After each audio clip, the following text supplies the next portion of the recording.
भारत के दलितों, गरीबों और अल्पसंख्यकों जैसे मुसलमान, सिख, जैन, पारसी, बौद्धिस्ट जरा हमारे इस बात पर ध्यान देंगे। आपके साथ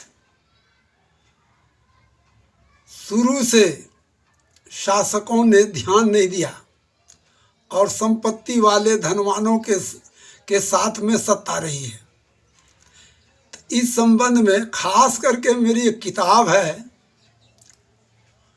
मैं चोट किया हूँ अन्य शासकों का तो नहीं, बल्कि जिस शासन में मेरी पैदाइश हुई है और जिस शासन ने इन अल्पसंख्यकों, दलितों, पिछड़ों, अछूतों सबको सताने का काम किया है, ठगने का काम किया है, उनके बारे में, उनकी सत्ता के बारे में मैंने किताब लिखी है। और किताब का नाम जो है कांग्रेस और मुसलमान, नेहरू से राव तक, जिसमें मैंने थोड़ा सा संक्षेप में आप लोगों के बीच में ये देना चाहता हूँ। और मेरा ना परिचय ले लीजिए। ये जो है मेरा आधार कार्ड नंबर है और दूसरी तरफ ये है साइड का, देख लीजिए। पहला भी साइड देख लिया, दूसरा भी देख लिया आप लोग।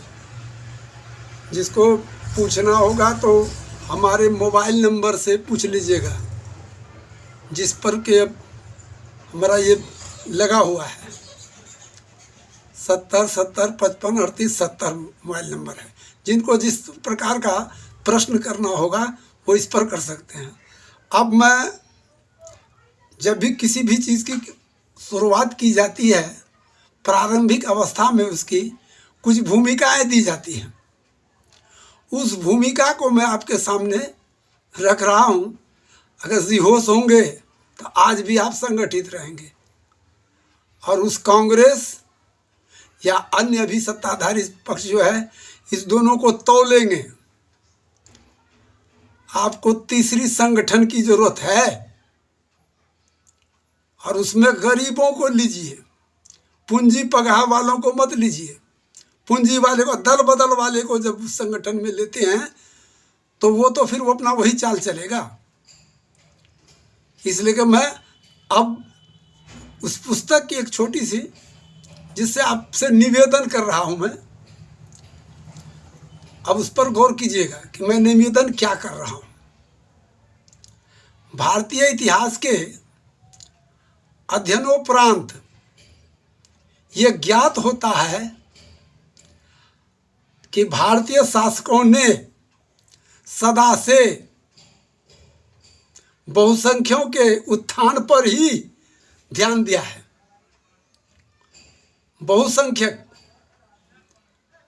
बहुसंख्यक में सबको मिला के कहा जाता है, मगर यहाँ बहुसंख्यक वो है नहीं। आपको मिला देने के बाद बहुसंख्यक, मगर आपका उत्थान हुआ नहीं है। किंतु इनमें भी पिछड़ों, हरिजनों, दलित, दीनहीन के साथ सौतेलापन का रवैया रखा। आज भी उसी प्रकार का व्यवहार मौजूद है। कब? कांग्रेस रीजन की मैं बात बता रहा हूँ, नेहरू से राव तक की। उसके बाद का मामला, मैंने बीमार हो गया, मैं इससे आगे लिखने से असमर्थ रहा। इसलिए करके मैं इतना राव तक ही कुछ बयान दे सकता हूँ। और आगे चलिए, हमारे देश में, इस देश पर जो है शुरू से दूसरों का कब्जा आते आ रहा है। हून, शक, द्रविड़, हून, शक, तुर्क और मुगल, इन लोगों का ही शासन आते रहा। यहाँ के बासिंदों पर अधिकार कब्जा कर लिया, देश को अपने अधीन कर लिया। तो शाहजहां के बारे में तो बड़ी बड़ी किताबों को देखने के बाद उसमें मैं अगर जाऊंगा तो आप उलझ जाएंगे। हम शॉर्ट हैंड में आना चाहते हैं, संक्षिप्त रूप में आना चाहते हैं आपके सामने कि 712 ईस्वी में बाह्य मुस्लिम शासकों का भारत में प्रवेश हुआ था। कहाँ से? तो भारत के पश्चिमी भाग ब्राह्मणाबाद और सिंध पर किसने कब्जा किया था? मोहम्मद बिन कासिम ने। वो वहीं तक सीमित रहा, उससे आगे हमारे भारत में उसका शासन नहीं आया। लूट लाट तो करके गया, मगर शासन स्थापित करके वो ब्राह्मणाबाद सुल्तानपुर रखा। अब उसके बाद जो वो क्षेत्र अभी मौजूदा दौर में पाकिस्तान के हिस्से में चला गया है। तो हम कह रहे हैं कि 712 में आया और उस क्षेत्र को अपने अधीनस्थ कर लिया। उसके बाद 1192 ईस्वी में वाह्य मुस्लिम शासक शहाबुद्दीन मोहम्मद गौरी,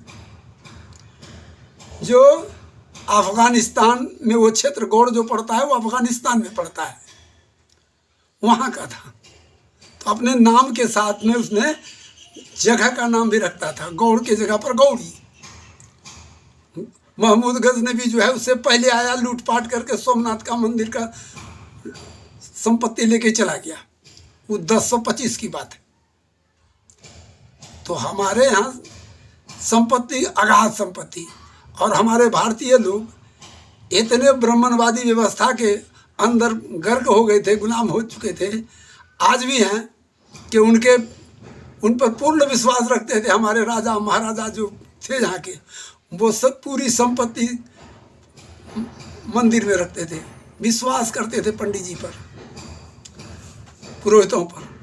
और उसकी खबर विदेशियों को थी।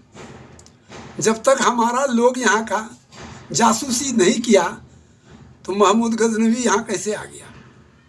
ये बहुत बड़ी कमजोरी हमारे देश की रही है। और हर जगह मंदिरों पर अटैक किया उसने।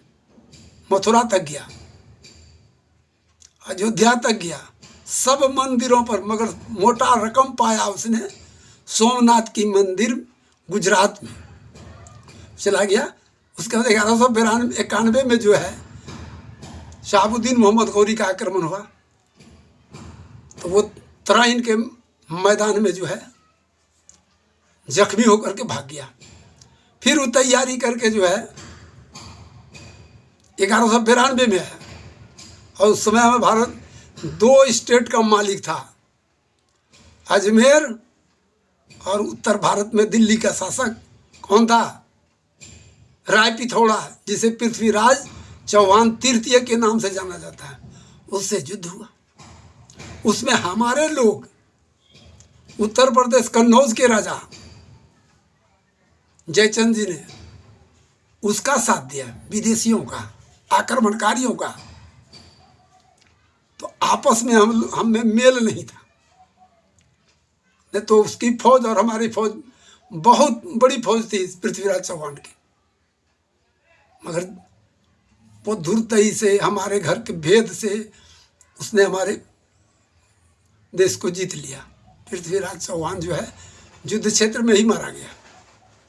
और इसके बाद वहाँ से कई सल्तनतें बनती चली आई। 1526 में लोदी वंश का अंतिम शासक इब्राहिम लोदी, उसको पराजित करने के लिए, उसको नष्ट करने के लिए हमारे देश का, राजपूताना का राणा संग्राम सिंह सांगा और दौलत खान लोदी का लड़का बेटा मोहम्मद गाजी खत लेकर के गया काबुल। कहा कि आप उस पर जाइए, बहुत जालिम बादशाह है, उस पर अटैक कीजिए, हर हम लोग आपका साथ देंगे। वहाँ उसका वंश खत्म होता है और बाबर जीत जाता है। अब बाबर सोचता है कि अब सल्तनत चलाने लगा। उनको जो राणा संगा से भी युद्ध करना पड़ा, दौलत खान लोधी से भी युद्ध करना पड़ा, शेर खान सूरी का जो अफगानी पठान था उस वंशज वाले का, सिर्फ सूरी का दल नहीं था बल्कि अफगानी पठान से भी इसको लड़ना पड़ा। कई लड़ाइयाँ लड़ी गई। आप लोग इतिहास में बहुत ज़्यादा पढ़े लिखे हैं, हम तो आम जनताओं को बीच में इस वीडियो को डाल रहा हूँ। विद्वान लोग तो हमको कहे बेवकूफ़ है, इतनी बात बताता है। मगर मैं अपने इस वीडियो के माध्यम से अपने समाज के लोगों को ये बताना चाहता हूँ कि हमारी आपसी फूट का नतीजा क्या हुआ कि हम पै दर पै गुलाम होते चले गए। हमारा भाव कहने का यही है। तो गुलामी में हम अब आ गया, कौन राजा हो गया हमारे देश का? ज़हीरुद्दीन मोहम्मद बाबर। और उसका वंशज जो चला 1526 से 1857 ईस्वी तक भारत पर उसका शासन नाम का चीज 1857 तक चला। उसका अंतिम सम्राट अबू सिराजुद्दीन मोहम्मद बहादुर शाह जफर था। वो देशभक्त निकला और उसने अंग्रेजों के विरुद्ध जो है लड़ाई लड़ी। मगर ये सब बात हमारा कहने का मुराद ये है कि जितना भी राजा महाराजा हुआ वो सबके सब कमजोरों की मदद नहीं किया, कमजोरों का शोषण ही किया है, कमजोरों का शोषण ही किया।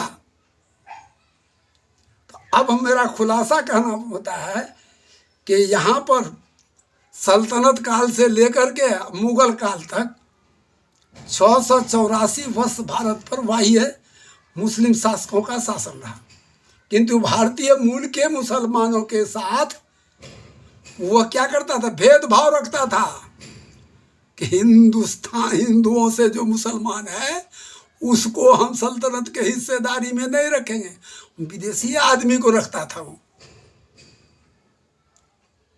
अब उसके बाद फिर चलिए मैं आपको फिर वहां ले चलता हूं। सौतेला सबके साथ सौतेलापन रखा, इसमें दो मत नहीं है। सत्य सनातन वैदिक धर्मावलंबियों में उच्च कोटि के जातियों को उच्च पदों पर नियुक्त करते रहे। सल्तनत काल के अतिरिक्त 1556 ईस्वी से मुगल शासकों ने अग्री जाति अर्थात राजपूतों के साथ वैवाहिक संबंध भी स्थापित कर लिया था, किंतु दलितों, पिछड़ों, अछूतों, आदिवासियों, भारतीय मूल के मुस्लिमों के साथ दुर्व्यवहार करता रहता था।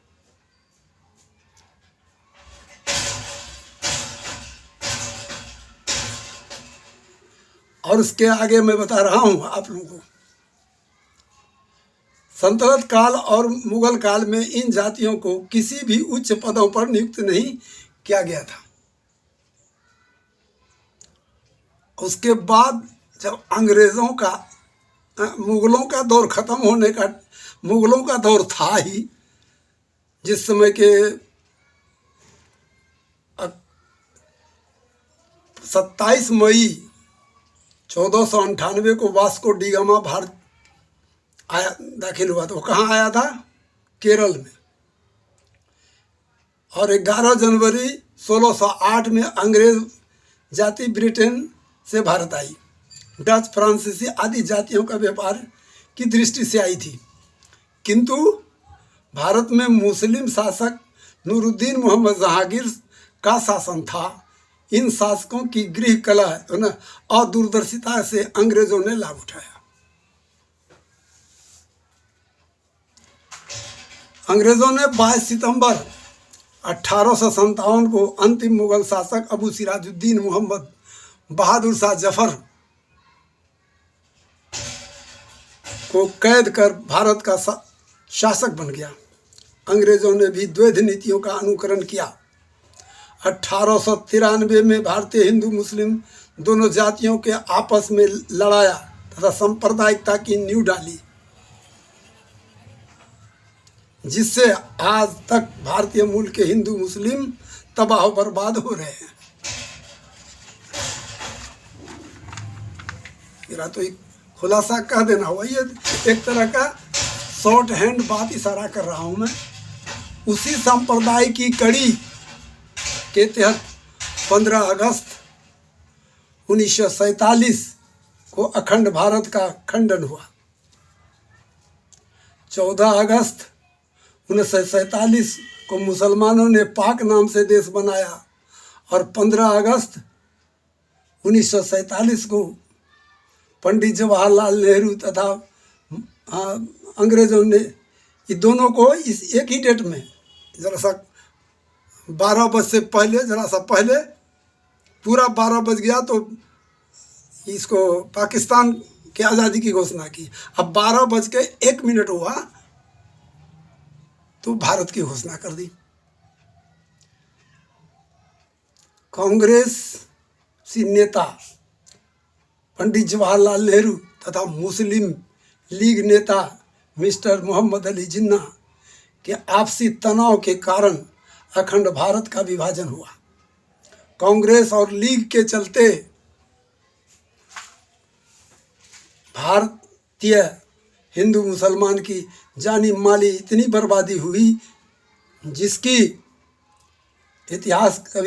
इतिहास कभी भुला नहीं सकता है।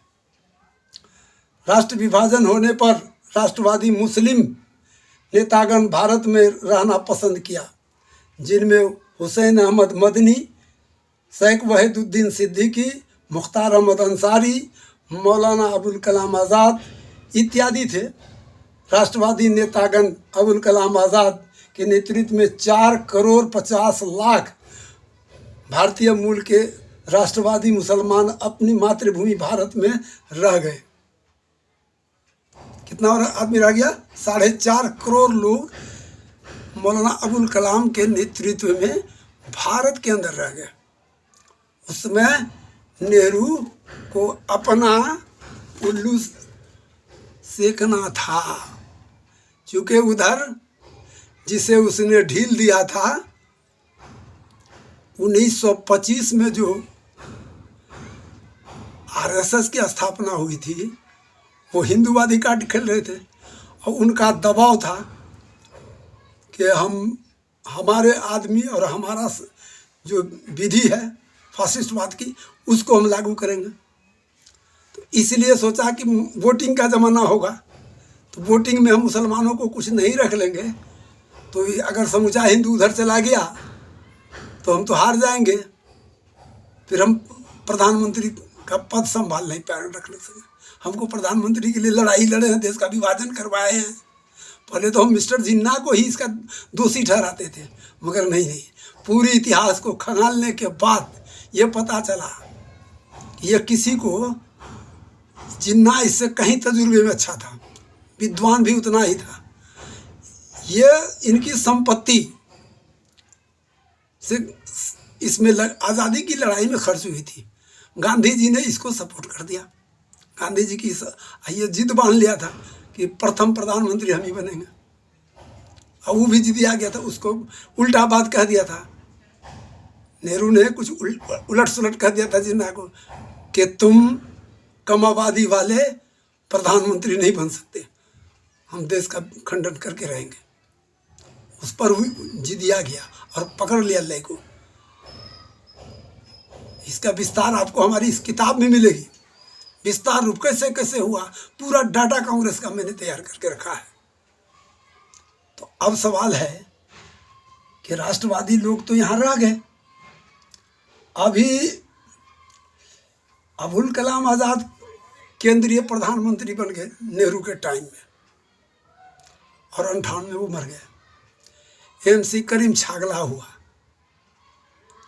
शिक्षा मंत्री। राष्ट्रपति में भी कांग्रेस ने जो है नाम नेहाद के लिए डॉक्टर जाकिर हुसैन को बनाया, फ़खरुद्दीन अली अहमद को बनाया। उसी का देखा सीखी में जो है हमारे अभी मौजूदा दौर के जो है पार्टी जो है भारतीय जनता पार्टी, इनके जो प्रधानमंत्री थे अटल बिहारी वाजपेयी, उन्होंने APJ अब्दुल कलाम को भी राष्ट्रपति बनाया। ये तो बनाया। अब कांग्रेस शुरू से नेहरू जी पढ़ाते थे कि ये RSS वाले जो है ना, अगर आप हमें वोट करके नहीं जिताते रहेंगे तो RSS वाले चढ़ जाएंगे, तो फिर आप लोगों को काट मार करके भगा दिया जाएगा या ख़त्म कर दिया जाएगा। ये भय देने का काम नेहरू ने किया। तो मुसलमान कांग्रेस को ही अपना मादरे आगोश समझ लिया, कांग्रेस को ही अपना मादरे आगोश समझ लिया, और इसको छोड़ के कहीं हटने का नाम नहीं। इसको तरह तरह का सब्ज बाग तो दिखाया, मगर कोई काम इन राष्ट्रवादी मुसलमान जो यहाँ रह गए थे, इसका कोई काम कांग्रेस के रीजन में पूरा नहीं हुआ। तो पता ये चलता है कि कांग्रेस से पूर्व अंग्रेज शासकों, मुगल सम्राटों, तुर्क शहंशाहों ने जो रवैया अख्तियार किया कांग्रेस के जुल्म ज़्यादतियों पर, इस प्रकार इस किताब में मैंने प्रकाश डालने का काम किया है। ज़्यादा मैं आप लोगों को समय नहीं लूँगा, मैंने आपको बता दिया। और जो कुछ आग्रह है आपसे कि मैंने जो बोला, इसके अंदर में जो कहीं त्रुटि नज़र आए आपको, विद्वान लोग भी सुनेंगे हमारे वीडियो को, तो विद्वान भाइयों से आग्रह है कि वो हमको मोबाइल नंबर दे दिए हैं, मोबाइल नंबर से हमको थोड़ा आगे बढ़ाइएगा। दूसरे एपिसोड बनाएंगे, उसमें नाम होगा भारतीय, उसका शीर्षक होगा भारतीय स्वतंत्रता संग्राम में मुसलमानों की समान भागीदारी। वो दूसरे एपिसोड बनाएंगे, इंशाअल्लाहुर रहमान आप लोगों को पेश करेंगे। मैं इतनी पर ही आज का यह एपिसोड इसी पर मैं समाप्त करना चाह रहा हूँ। और इसमें जहाँ किसी भी प्रकार की वैज्ञानिक, ग्रामर, कवायद की गलतियाँ हुई हो, उसको भी आप माफ़ करेंगे और उसका भी संकेत करेंगे। चूँकि मैं PhD नहीं किया हूँ, सिर्फ हाई स्कूल का विद्यार्थी रहा हूँ, 11वीं कक्षा उत्तीर्ण हूँ, मगर मेरी मेहनत और मुशक्क़त उतनी रही है। और कांग्रेस के हर पहलुओं पर मैंने गहन अध्ययन किया। अखबार को पढ़ते पढ़ते में अंदर इतनी समझदारी आ गई है उस टाइम के अखबार को। इसलिए करके आप लोगों से आग्रह है कि ऐसे रहिए, ऐसे। यही सबक कार्ल मार्क्स ने दिया था, कार्ल मार्क्स ने यही सबक दिया था, ऐसे रहो।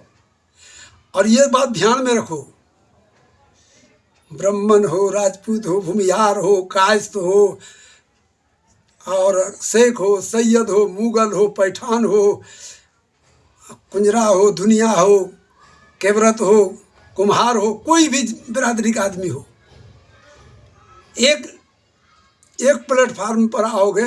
जो गरीब हो उसी को मैं कह रहा हूँ, आइए अपना अलग संगठन बनाओ, भारतीय जनता पार्टी और कांग्रेस से अलग थलग हो करके एक अलग बनाओ। ये अभी मौजूदा दौर में जो है इंडिया, NDA, ये दोनों की लड़ाई चल रही है। ये बेवकूफ़ बना रही है आप लोगों को। दोनों जो है, ये रुपया मान लीजिए 1 रुपये का सिक्का है, 1 रुपये का सिक्का है, इधर भी वही, इधर कांग्रेस है तो इधर भाजपा है। एक दो चट्टे पट्टे हैं, एक ही थैले के चट्टे पट्टे दोनों हैं। अगर कांग्रेस सेकुलर होती तो उसी वक्त RSS को समाप्त करता। जैसे इसको मुस्लिम लीग को, जमात इस्लामी पर बैंडेज कर दिया गया, उसी तरह से उसको भी बैंडेज कर देता सदा के लिए संविधान में संशोधन करके। तो अपना मुफाद के लिए मुसलमानों को खास करके अपने पेट में रखा और इसको दिया भी कुछ नहीं। इसके रीजन में तो ऐसा ऐसा हुआ है कि जगह का नाम कहता है भाजपा बदल रहा है, इन्होंने ही बदला है। गुजरात में जो सरदार वल्लभ भाई पटेल हवाई अड्डा, गांधी नगर, तुम बदलो तो नहीं। अगर भारतीय जनता पार्टी ने बदल दिया तो खराब हो गया। मायावती ने उत्तर प्रदेश में नहीं बदली है, अकबरपुर को अम्बेडकर नगर नहीं किया है। ये सब तो सबके हुकूमत में हुआ है। जो सत्ता में आता है मजबूती से अपना नाम रोशन करने के चक्कर में, अपने स्वजातियों का नाम ऊपर करने के चक्कर में रहता है। तो ये तो सदा से धोखेबाजी करते आ रही है। मगर कैसे हमारा सुधार होगा, इस पर हम लोगों को गरीब तबके का लोग, गरीब संगठन बने, यही सोच के कम्युनिस्ट की स्थापना हुई थी। मगर उसमें जो है बड़े बड़े धनवान लोग जुटते चले गए, जिसका नेहरू ने, इंदिरा गांधी ने ऐसे धीरे धीरे से समाप्त कर दिया कि भारत में अब कम्युनिस्ट नाम का कोई चिड़िया नहीं रह गई। अगर है कोई माई का लाख कम्युनिस्ट का कोई चिड़िया दिखा देगा हमको, उसको 10,000 का इनाम दूंगा। भारत में कोई नहीं है। सब जातिवाद धर्मवाद भीतर से लेकर चलता है। मुसलमान भी उसका मेंबर अगर है तो वो इस्लाम को छोड़ के नहीं है। कोई हिंदू भी कम्युनिस्ट में है तो वो सनातनी मजहब को छोड़ के नहीं है। जबकि कम्युनिस्ट का सिद्धांत है कि धर्म एक अफीम है, नशा है और कुछ नहीं है। तो उसको छोड़, उस नशा को छोड़ के ना कम्युनिस्ट बनना होगा। इतना ही बात पर मैं अपनी वाणी को विराम देता हूँ। आप लोग के समझ में अगर आवे तो एक अलग संगठन बनाइए, गरीबों का संगठन हो, उसमें गरीब मेंबर ही हो, 10 रुपये का ही चंदा हो, और उसमें लुक्कड़बाजी जो हो तो उसको वही सजा हो। जो अपने संगठन से गलत काम करे, इधर उधर करे, उसकी सजाए मौत होनी चाहिए। इन्हें की इधर से उधर में चला गया, इसमें कमा लिया उसमें घुस गया, इसलिए ऐसे आदमी को बख्शने का काम नहीं है। मैं इतने ही कह करके मैं अपनी वाणी को विराम दे रहा हूँ। भैया आप लोग अगर इसको जायज़ समझेंगे तो हमारे वीडियो को सब्सक्राइब भी करेंगे, लाइक भी करेंगे और हमसे संपर्क भी करेंगे। नमस्ते, अस्सलाम वालेकुम, सत श्री अकाल।